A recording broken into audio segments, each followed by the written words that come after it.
Hey everyone, and welcome to Almost Cancelled. I'm Peter, that is Connor, and we are going to talk about the Deuce Season 3, Episode 3. It's called Normal is a Lie. So, full spoilers for the episode, as always.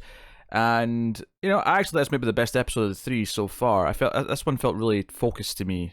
It didn't have quite as many separate plots as the last two did. Which I think I won't argue with that. Yeah, which I think benefited it. We'll start with Laurie, who Sure. does get a bit proper, I just mean non-porn work. She's in a music video, and seems to be happier. She's got a bit of a spark in her eye, versus everything else we've seen her do this season. Yeah, she's doing the music video and she's off to do some anal the next morning, and she's very happy. She's happy with the manager. She's pulled this job off where because she said she couldn't really get her normal work, but now here we are. And she feels actually complimented by the guitarist or the singer, whoever it is, when he says, "Hey, you're great." And then afterwards, they even bond a little bit because he's like, because she's sort of like fidgeting with the guitar a little bit that's lying around, and he's like, "Oh, do you play?" And she's like, "No." And he's like, "Well, do you want to learn? I'll show you a couple of chords." And it doesn't just feel like he's like, he's maybe flirting a bit, but he's not. It doesn't feel like he's just trying to like hit on her for the sake of He's being genuine enough. Yeah, he's being nice. And if it's a completely different dynamic, and we see that because then we see her in the porn set the next day. I appreciate how they shot this bit actually, where the guy's like going and he's like, "I'm ready," so he pulls out, and then you just see it on the monitor from behind him, and you don't see his penis, but you just see like something squirting. And all I could think in this scene was like, okay, what were they using for that? what was the liquid? What were they squirting? Was it sun cream? I feel like that's like a good substitute. Could be, yeah. I don't know. I want to know how funny it is to be on a set like when they're shooting one of these scenes, because I could just imagine someone with a squeezy bottle just like hunched over next to him off camera, just like squeeze. But as before, she's got some concerns about the next scene. She doesn't like a line of dialogue because it implies she's an idiot, even though she's maybe a teacher. And the director's like, no, you're so horny that you're forgetting who the president was, kind of thing. And then she insists on wearing a condom. Although this actually ties into some of the other plots here, because her concern about wearing the condom is that the actor she's working with, she can tell is actually gay, which as I understand it, is actually quite common in the porn industry. And she's like, "No, this disease going around. I'm not doing it without a condom, right?" And the guy's like, no condoms in my set. I have a rule. Yeah. He's his thing. And she's fighting, and her agent's like, "I'll see what I can do." Yeah, and she has to say the stupid line, but he's conceded on the condom, which is, I'd say, is a win overall. Like, she's. I don't think that's a fair trade. It's a compromise. She starts to sound like an idiot, but the risk of disease dramatically lowered, which I guess is important. Well, of course, I guess it is, but like.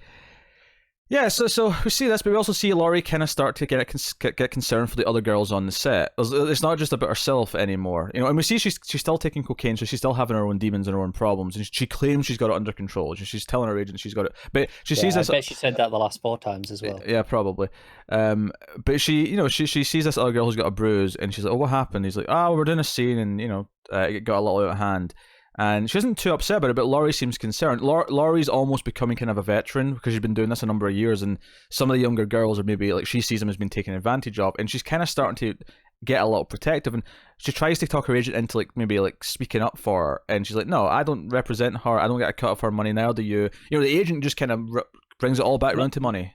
Not my problem, not your problem. Yeah, very uncaring, and it's kind of one of the things that we've seen throughout the show. It kind of, it's not exactly like the pimps, but it feels, harkens back a little bit. It makes you think of them. Yeah, I think it's possible that we don't have any pimps this season. Yeah, but we've got some agents that are kind of filling that role. And Laurie's got 2 because her boyfriend is wanting to like start a new company so she can have more control, but he's going to take care of the finances, and she doesn't have to worry about it. Yeah, and it sounded not cheap. No, it did not sound cheap. I can't remember the exact figures, but I remember going, that seems like a reasonable amount. It was like $15K to start and then $2K a week to keep it running. What I think was was it a week? I thought it might have been a month. It was a month, but it was like, it was like $2K every other week or month. But it was like, hey, I'm paying for this, right? Like, I'm the one who's going to be financing this. And it does kind of sound like, he may be genuine, but we've not seen enough of him. Like, everything we've seen with him has been exploiting her career. So it's been sketchy. Yeah, I can't trust him. It feels, and she doesn't seem happy with him, which is the other thing. Yeah, obviously. So that's the big thing. She doesn't seem happy, and because of that, it feels like, okay, I don't really trust what he's doing. But so interesting plot. But we also see her kind of maybe starting to take an interest, because after the guitar thing with the guy in the band, she like sees an open mic night and goes in and just listens to the song that's playing. You know, there's a girl on stage. She's asked by the employee, "Hey, do you want to put your name down?" She's like, "Oh, no, no, no." God, no. What is the bet in that by the end of the season we see her on that stage singing a song? Yeah, it'll probably be her final scene. Yeah, possibly. Yeah, either that or it'll happen earlier, and it'll be a bit hard to say, and she wants to pursue it as like a, no, this is what I'm doing now. I'm doing different things. Be, yeah.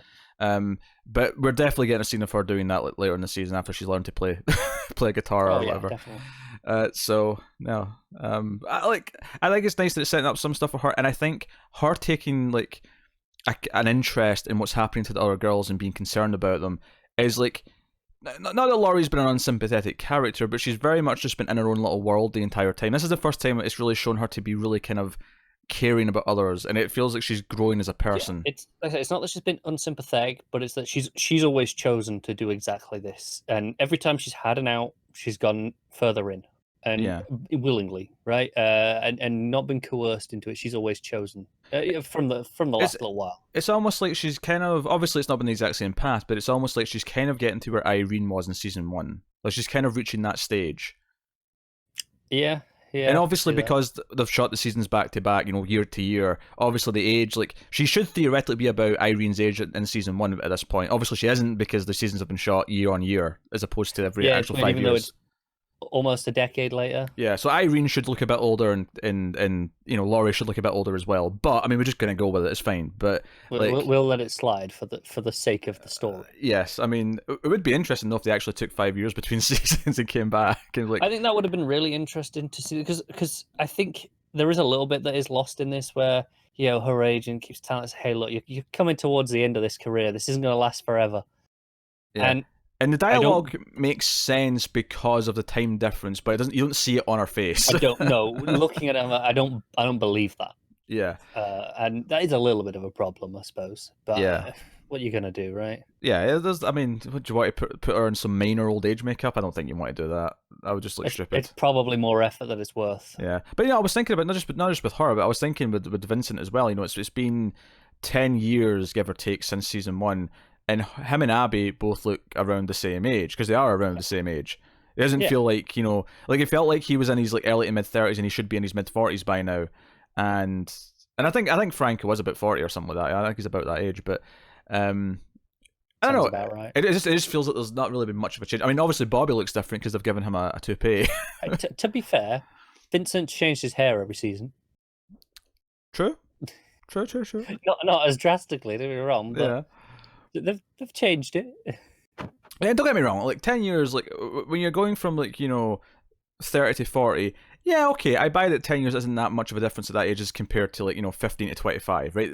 It's not like, yeah, so, that's why it's more noticeable with someone like Laurie, where she is younger. She was supposed to be like 17 or 18, or probably just a hitting 18 when she arrived in season 1. Yeah. Something like that, yeah. Yeah. And it's not that she doesn't necessarily look 28 now, because she was probably already older in season 1, but there's not been as much of a difference. It doesn't feel like she's aged 10 years. Exactly. She's probably much closer to her actual age in this season than she ever was before, but... Likely. I have no idea how old the actress is. Nor do I. But I assume that she was in her mid-20s probably when they started season 1. That seems a plausible guess. So... But yeah, no. So her plot, I'm starting to really become engaged with her plot, because it is kind of like sowing the seeds of where she might go and what she might try and become by the end. Yeah, I think the biggest problem with it is how separate it is from everyone else. It is very separate. It is on its own. It wouldn't shock me though if she does end up, you know, teaming up with someone. If it wasn't for the fact that she seems to maybe want to veer away from the porn, I would maybe say she would team up with Irene maybe later. But because she seems to be veering out of it. I don't know. It wouldn't shock me actually if she runs into maybe some of the girls that have left already eventually. Not in a way that she's in the same business with them, but just in like a sort of like nice little, hey, they already got out like last season or season 1. Possibly, yeah. And we see them all kind of, you know, just a sort of chance meeting, you know. I might feel a little bit too on the nose, but I mean, I'll wait and see how it plays. It depends. I could buy it. I'll take one. I'll take one at the end of the season as a kind of like, you know, we've all kind of moved on from where we were back in season 1 kind of thing. So yeah, there's not a lot of Vincent in this episode. You know, he's trying to open a new club and he offers it to Mike. That was basically it. It's all in one scene with Abby, where Abby's trying to get him to admit that he's kind of like distant. And she's like, hey, if I wasn't around, what would be the one thing you'd want to do? And he describes this painting of a house and kids. And it just goes back into what he went through in season 2. Is like he wants a family. He wants the big country house. He wants to be in the suburbs. And yeah, I feel like he really hasn't moved on much in 5 years. He hasn't, no. And I think that's maybe why I was thinking about his age as well. It's like, even just as a character, he's not moved on really in 5 years. Yeah. And Abby's like, you just kind of answered my question, even if you don't think you did. And it's like, yeah, you two should have really came to this conclusion. About this before now. Yeah. It feels like a long time, like just sort of like going through the motions essentially.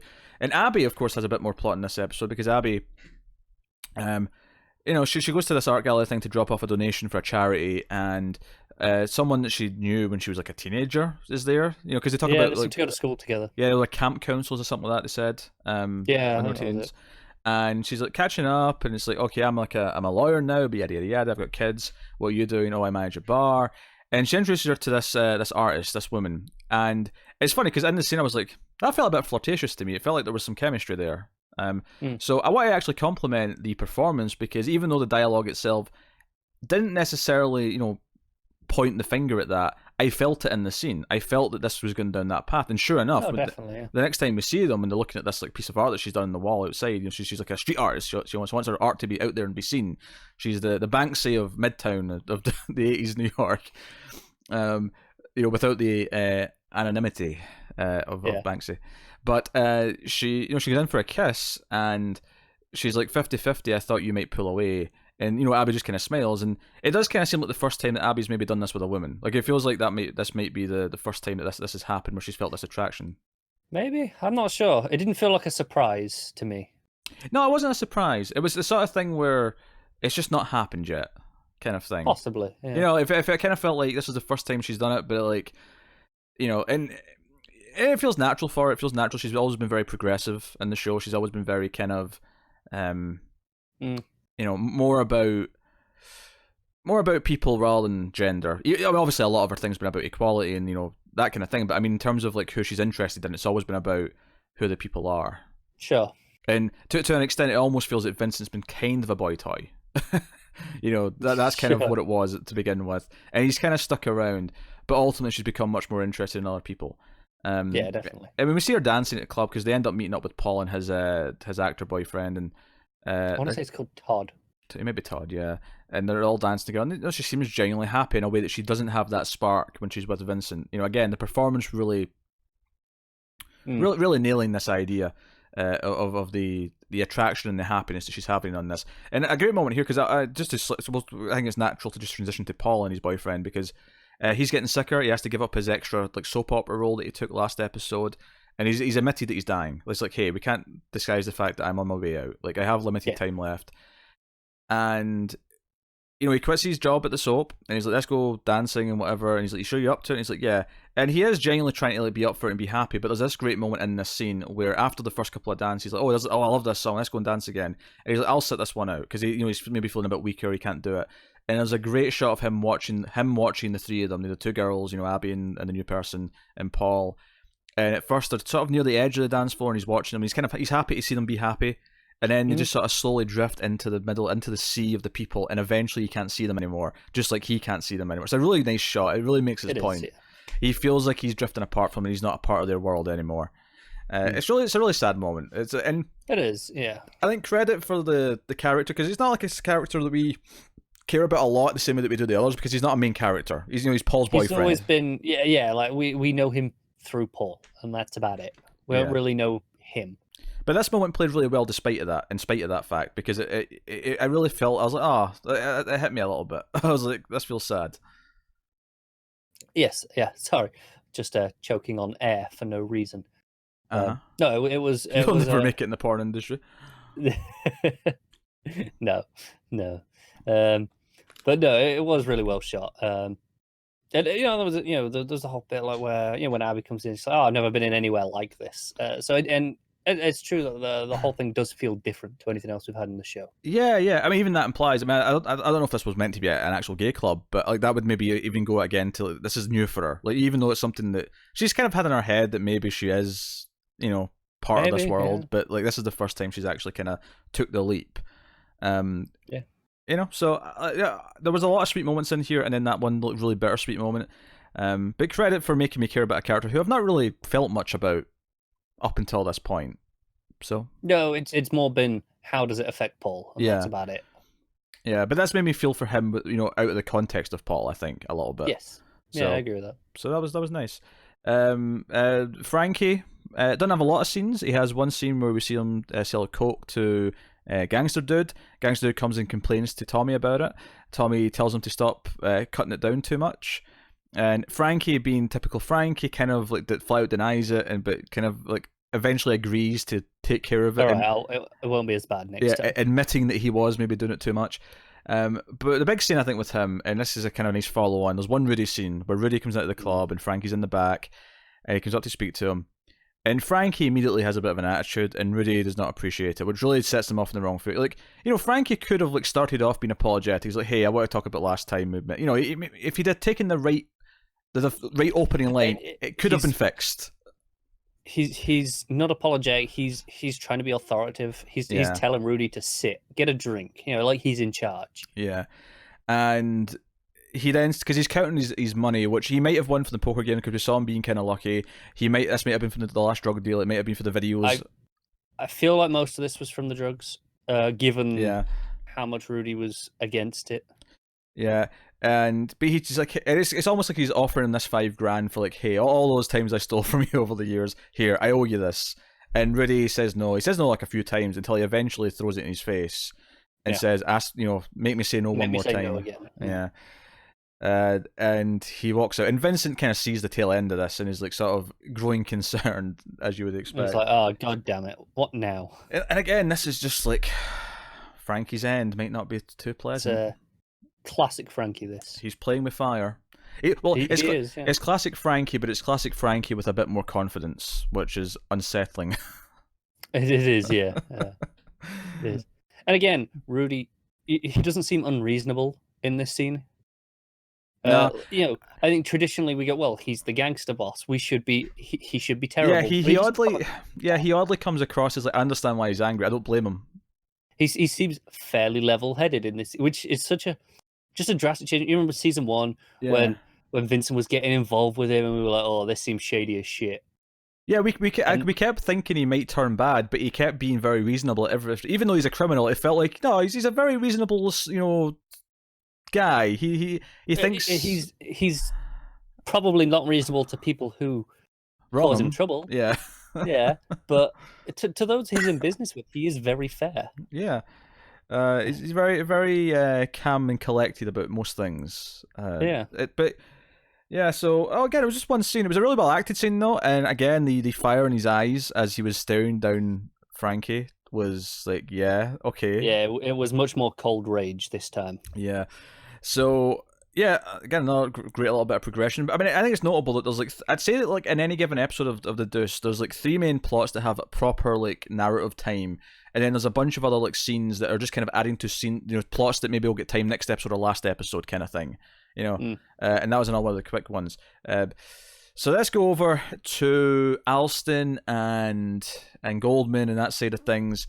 They're looking into, because there's a scene with Alston. He's in this therapist office, and it kind of it does that little thing where like, well, this is kind of weird. Like, Alston's not really kind of hinted that he needs help, and he's talking to this therapist and.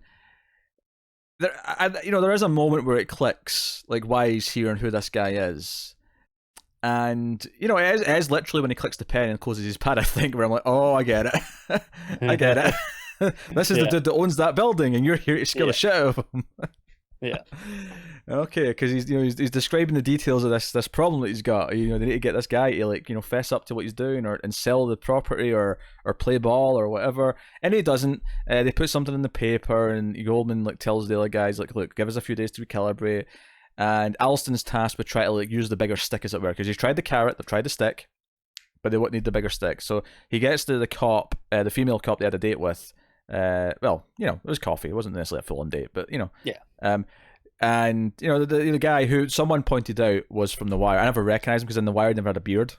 The cop who gives him a lot of shit, but he was in The Wire. As soon as someone said it, I was like, oh yeah, him. Like I knew it immediately. Having never watched The Wire, I would not have got that. Yeah, I mean that's fair. But no, so he's forming a plan with her. So we'll get to see what the plan is. This is all kind of set up probably for next episode, where we'll see exactly what they're going to do to make their lives miserable at the parlor. Yes, but I'm sure it will be great to watch. I'm sure it will be. So yeah, I mean that was delightful, moving the plot along again. And then we'll move on to Melissa. I think her father. And do you know what, this was nice because last episode we were talking about how we get introduced to her apartment building, or maybe it was the first episode, and her. It was the first. And her neighbor who she's friends with, and we were saying it was fine. It didn't really do much, but it was a fine little setup scene, and it now makes more sense in context because like as soon as he went to that building, I know who he's going to see, and it made sense that the neighbor kind of was around and intervened a couple of times, because at the start of this plot you're not sure which girl it is that he's talking about. Obviously you're like, well, it's got to be someone we know, otherwise why are we doing this? Yeah, exactly. And because he goes to the Karate Kid and wants to hire him as a PI, and he's like, hey, my daughter's in this video, and he doesn't say daughter at first, but we know that's where he's coming from. This is a father, like we get that. And I like it. What I like about this is that Melissa's been a fairly minor character in the first 2 seasons. She was just kind of like there around. This season it feels like, no, she's getting her own little plot, she's getting her own little story here, and this is going to be a different type of story where she's got the loving father who used to be an alcoholic, he's an ex-alcoholic. Well, that's not what they say, recovering alcoholic's the correct term, but you know what I mean. Yes. Like, he's been clean for a couple of years and he's here to make amends.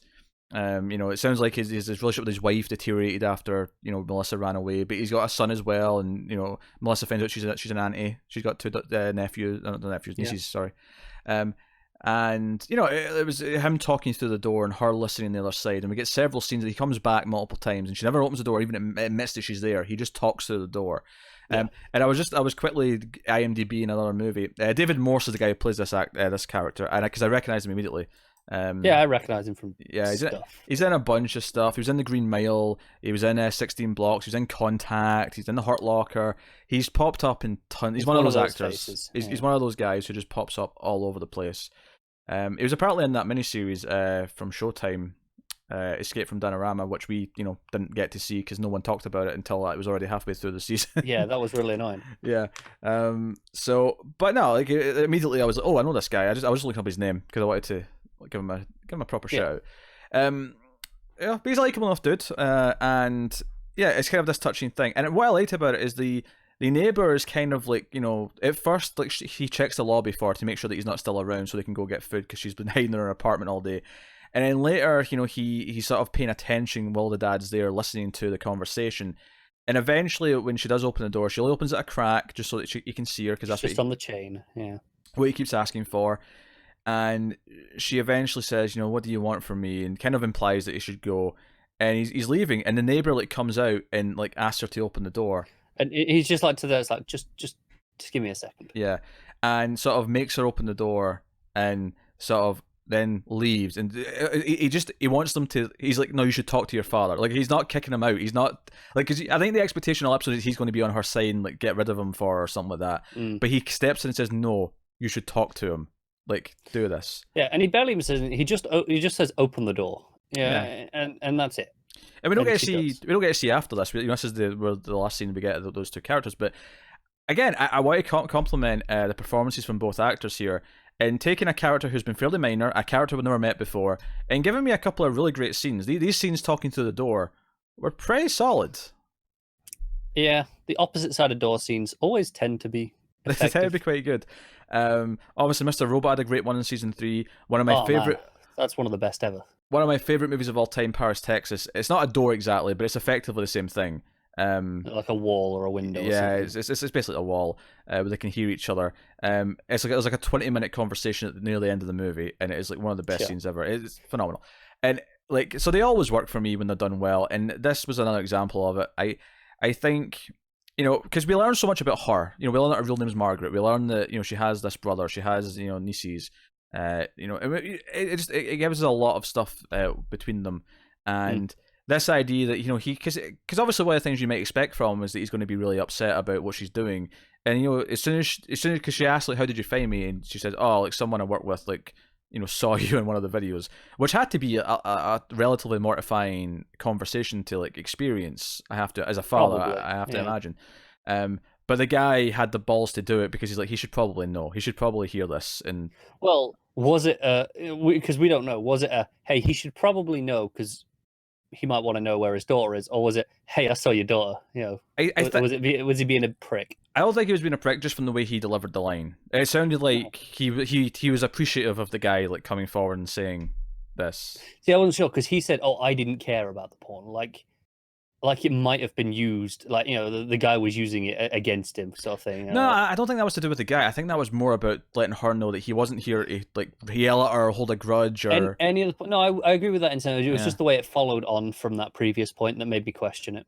For me, I think it was just a natural thing to go to because I think she was going to expect that as soon as he brought the tapes up, and he's like, "No, I don't care about that. Like, I don't care what you're doing." Like, he doesn't say this line, but it's almost like as long as you're. I mean, I'm just happy you're alive and you're not like, I'm happy you're alive. Hopefully, you're happy. Whatever it is you're doing, kind of thing. Yeah.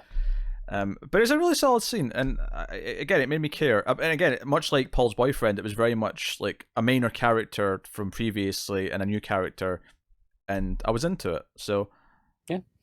Solid writing, solid directing. Can do a lot of great things. I guess this is, having cut out some of the major characters, like some of the pimps from last season. Yeah, we can spend some time on some others, yeah.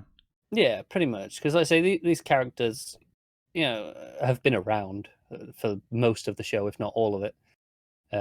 But we never had time devoted to them. But now that we've cut some of the others, well, why not? Yep. So, no, really good. And then we go to Irene. Which thematically ties in nicely. There's a great scene with her mother when she's like taking care of her and she's trying to make her eat, and she's kind of making fun of her, saying, "Oh, this is like when you used to try and make me eat peas when I was a kid. This is payback." But the subject of her father comes up, and her mother's like, "Oh, it's good that you should try and forgive him because you've only got one family. You should make the most of it." I'm like, that neatly ties in because we get this fairly early on in the episode, and we have all these scenes with the father and Melissa. And that really, and I'm going to keep calling her Melissa just because that's what she's been the whole time. It's hard to kind of switch. Yeah. There's enough names in this show without having to worry about multiple names for every character. I know I switched from Candy to Eileen, but like that was a pretty distinctive shift, though. Yeah, that was pretty distinctive, a big plot point, and it was early on.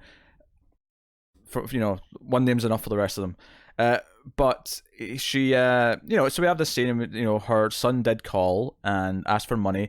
And she says, "Hey, Nick, if he calls again, tell him to come to me," implying that she's willing to give it to try and like reconnect with him or whatever.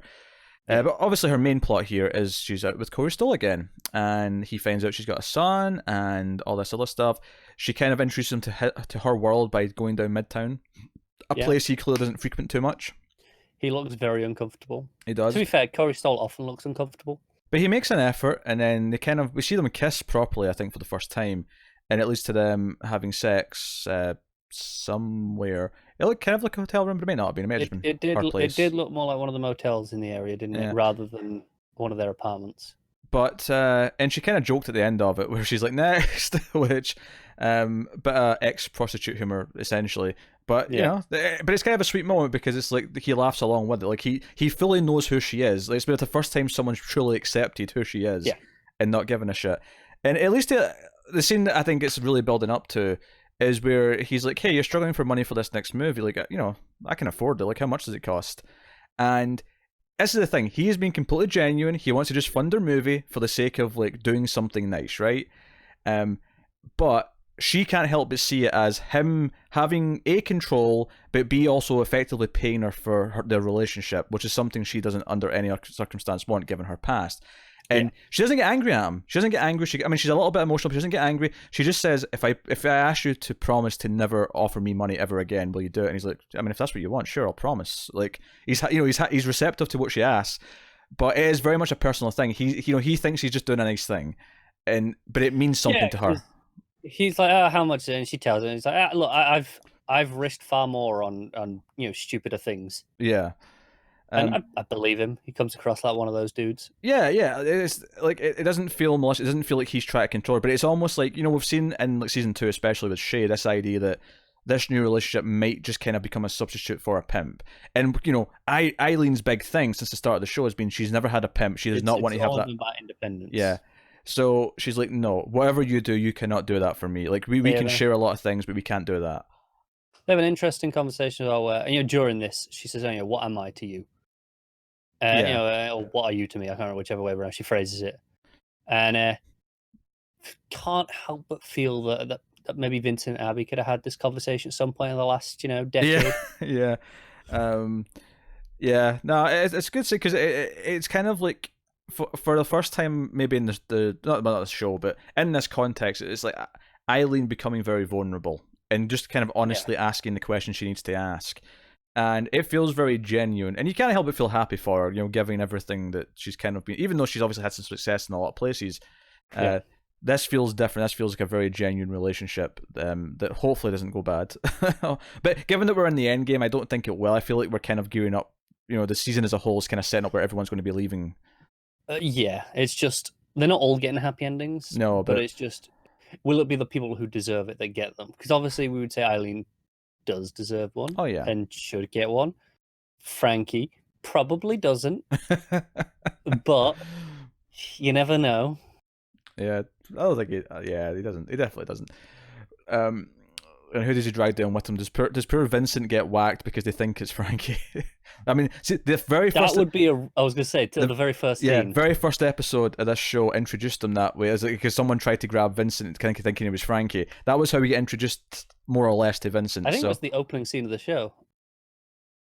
I don't think it was the opening scene, but it was. It was early in the first episode, but I don't think it was the opening, because I think we see him like try to go and deposit money first from the bar he was working in. I think that was the opening scene. Maybe I just picture it outside by the car. Yeah, but I remember that happening first, because he's working at another bar first before he, Rudy gives him the hi hat. Yeah. That's the case. But either way, like, that would have a nice symmetry to it, wouldn't it? Yeah, and tragedy, because Vincent would get whacked. Of course, yeah. Not get his family or whatever.